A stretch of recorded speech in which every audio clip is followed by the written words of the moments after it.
Bismillahirrahmanirrahim. Assalamualaikum warahmatullahi wabarakatuh. Izin perkenalkan, nama saya Omilia Cuntesa Hamdati dengan NIM 211210065.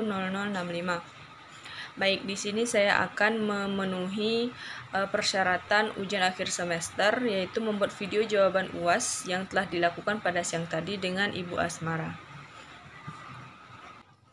Baik, di sini saya menjawab pertanyaan nomor 2, yaitu apa yang kamu ketahui tentang perencanaan pembelajaran serta jelaskan dengan contoh.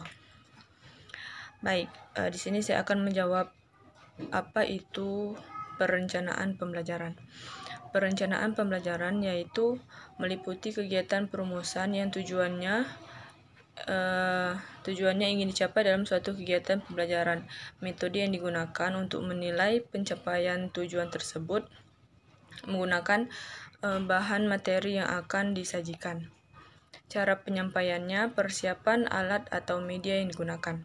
Adapun contoh dari perencanaan pembelajaran adalah dengan melakukan hal-hal yang memiliki tujuan agar pembelajaran tersebut lebih jelas dan terarah. Contohnya sudah kita buat di dalam kelas, yaitu pembuatan RPP, yang mana di dalam RPP ini terdapat beberapa komponen. Yang pertama ada identitas pembelajaran, yang kedua ada tema dan subtema, yang ketiga standar kompetensi atau kompetensi IT atau tahapan pencapaian perkembangan. Yang keempat ada kompetensi dasar, kelima indikator, selanjutnya tujuan pembelajaran, ketujuh materi pembelajaran, kedelapan metode, kesembilan kegiatan pembelajaran, kesepuluh ada media dan alat ataupun bahan dan sumber pembelajaran. Yang terakhir ada penilaian hasil pembelajaran. Baik, pada soal nomor 3, yaitu dengan pertanyaan bagaimana analisis kompetensi dasar pada KMA 347 tahun 2022 pada mata pelajaran Al-Quran Hadis, serta jelaskan dengan contoh. Baik, Menteri Agama Republik Indonesia telah menerbitkan keputusan Menteri Agama nomor 347 tahun 2022 adalah tentang pedoman implementasi kurikulum merdeka pada madrasah.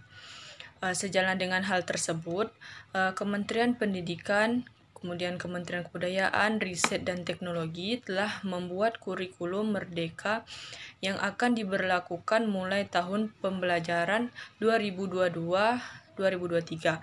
Dengan konsep dari kurikulum merdeka ini antara lain adalah penyederhanaan, memberi ruang kreasi dan fleksibilitas. Itu adalah keputusan yang ada pada KMA 2022. Contohnya yaitu dengan memberlakukan kurikulum merdeka pada pembelajaran Al-Quran Hadis yang tadinya hanya berfokus pada kognitif saja. Sedangkan di kurikulum merdeka ini, selain meningkatkan inteligensi atau kognitif juga diharapkan dapat membentuk karakter siswa dan meningkatkan keterampilan atau minat bakat yang ada pada diri siswa. Oke, kita berlanjut pada soal nomor 4, yaitu bagaimana analisis tentang problematika pembelajaran Al-Quran Hadis di madrasah. Jelaskan dengan memberikan contoh. Oke, baik. Sebelumnya kita semua perlu mengetahui apa itu pengertian dari problematika. Problematika yakni masalah atau tantangan yang akan dihadapi di dalam pembelajaran Al-Quran dan Hadis. Adapun problematika yang akan dihadapi dalam pembelajaran Al-Quran dan Hadis yaitu ada yang kedua, dibagi menjadi dua. Yang pertama hambatan yang bersifat linguistik dan yang kedua adalah hambatan yang bersifat non-linguistik. Baik, hambatan yang pertama adalah hambatan yang bersifat linguistik. Ada pertama ada problem membaca. Artinya belajar mengucapkan lambang-lambang serta bunyi yang tertulis baik di dalam Al-Quran maupun hadis. Yang kedua ada problem menulis. Belajar menulis huruf Latin dengan huruf Arab jelas berbeda. Suku kata dan tulisannya berbeda pula. Kemudian yang ketiga ada problem menghafal. Menghafal Al-Quran dan hadis boleh sebagai langkah-langkah awal untuk memahami kandungan Al-Quran dan hadis. Yang keempat ada problem menerjemahkan. Penerjemah harus menguasai bahasa sumber serta integral dan bidang kebahasaan dari bahasa yang diterjemahkan, yaitu dia harus menguasai gramatikannya. Yang kelima ada problem memahami. Dalam Al-Quran dan hadis, untuk memahami dan memperoleh pengertian yang jelas tentang arti dan nilai-nilai yang terkandung di dalam Al-Quran dan hadis, perlu memperkerjakan akal.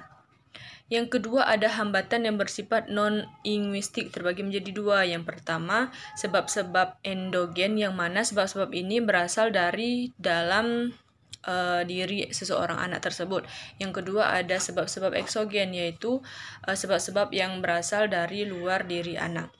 Mungkin itu saja jawaban UAS saya dari nomor 2 sampai nomor 4. Apabila ada kesalahan saya mohon maaf dan saya akhiri. Wabillahi taufiq wal hidayah. Wassalamualaikum warahmatullahi wabarakatuh.